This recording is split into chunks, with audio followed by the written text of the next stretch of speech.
Hello साथीहरू, नमस्ते, दर्शन, छ्याचेलो, सेवारो है साथीहरू। स्वागत छ है मेरो युट्युब च्यानलमा साथीहरू।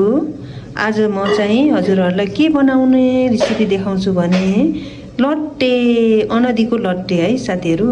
अनदीको लट्टे चाहिँ केमा युज हुन्छ त साथीहरू? यो चाहिँ औषधिपूर्ण गुण भएको चामल हो है साथीहरू।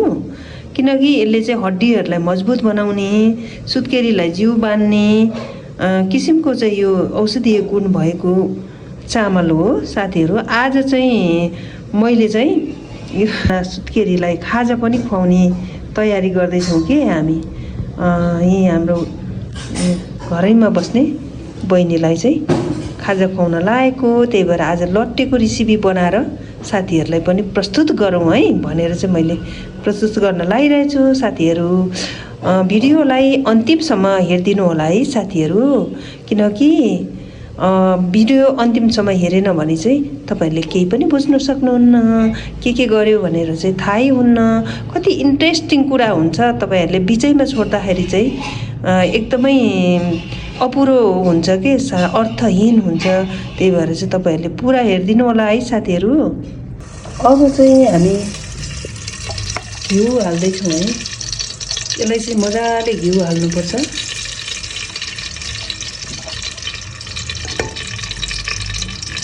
तर अब सबैजनाले अहिले कम खाने हुनाले राख्नुपर्छ। अलि चामल धेरै छ।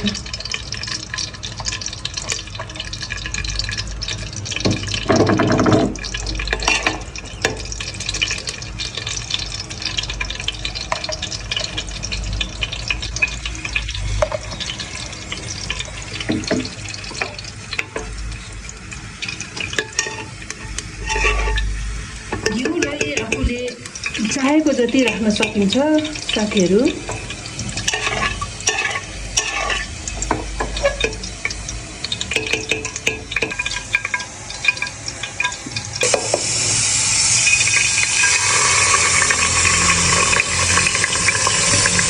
अब घिउ तातिसकेपछि हामीले चामललाई हेराउँदैछौँ।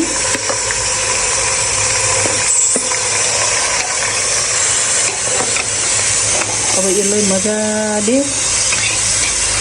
पुरा भुट्नुपर्छ।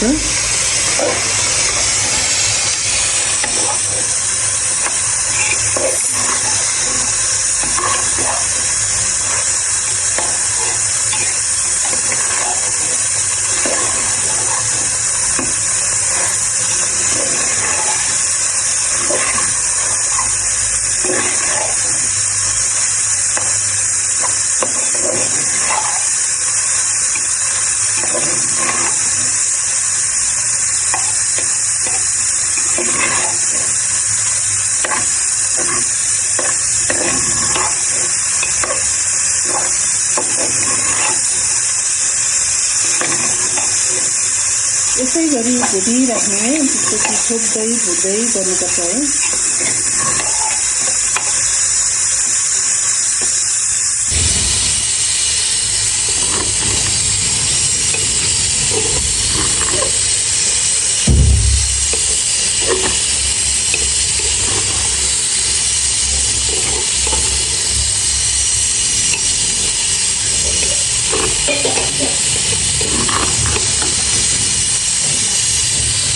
हामीले चाहिँ अब खाजा हुन्छ भनेर सबैजनालाई बनाउने सोच गरेर यति बनायौँ है साथीहरू।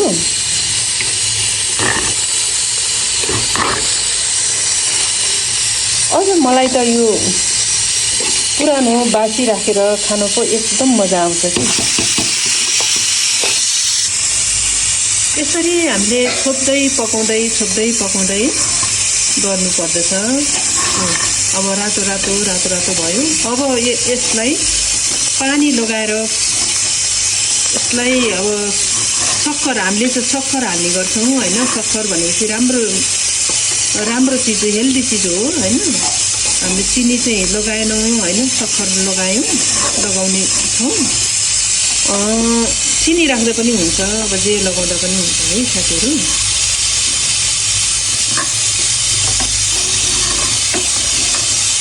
यसलाई चाहिँ अलि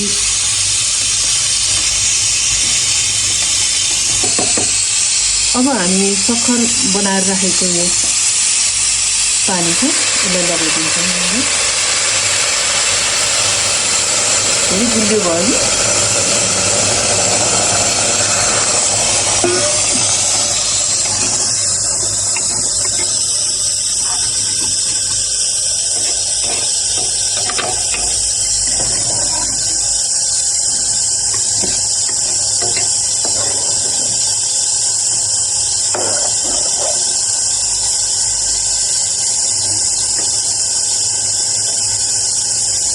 त्यसरी लगाएर एकदम सानो आँचमा पकाउनुपर्छ है साथीहरू।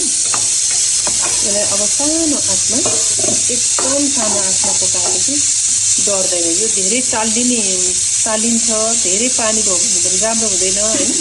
यसलाई ठिक्क आँचमा पकाउनुपर्छ तर पानी अलिक पुग्दैन होला।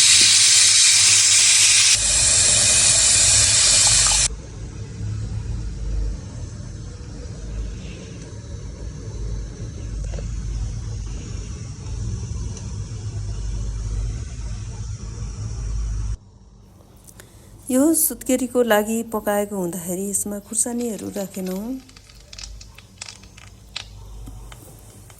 सादा खुर्सानी नराखी जिरा मात्रै पड्काएर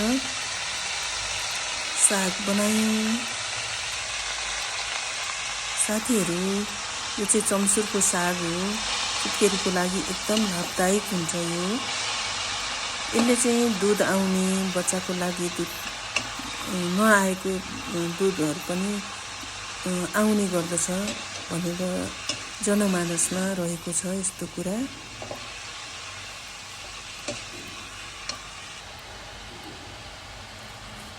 अब साग पनि पाक्यो, पाक्न लागेको छ। स्वाद अनुसारको नुन राखौँ। नुन चाहिँ हामीले एकदम सागमा कम राख्ने गर्छौँ।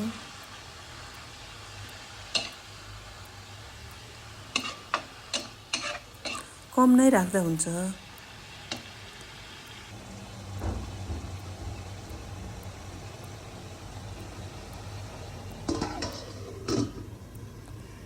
एकछिन छोप्दै पकाउँदै गरियो।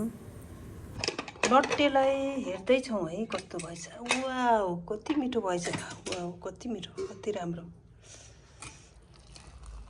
हामीले चाहिँ डाडुमा यसो घिउ पनि दलेछौँ। वाउ हेर्नु त यस्तो हुन्छ कि गम जस्तो हुन्छ। यसले गर्दाखेरि चाहिँ जिउहरूलाई एकदम राम्रो बनाउँछ सुत्केरीहरूको लागि। र यो हड्डी बलियो बनाउँछ है साथीहरू। यसले चाहिँ हड्डीलाई मजबुत बनाउँछ।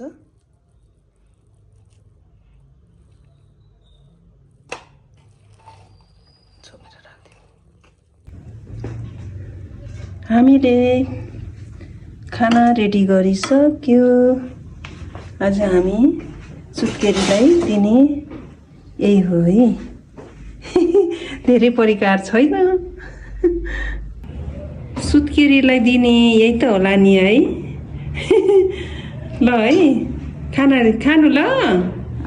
जस्तो भए पनि मिठो मानेर खाइदिनु ल। अब हामीले माया गरेर दिएपछि अब दिने मान्छे आन्टीको च्यानललाई सब्स्क्राइब गरिदिनु होला सबैले। नमस्ते गर्नु त एकचोटि। यसो खाएको पनि लिनुपर्ने थियो है। कस्तो भएछ नानी? मिठो छ है। सुत्केरीलाई एकदम राम्रो अरे के।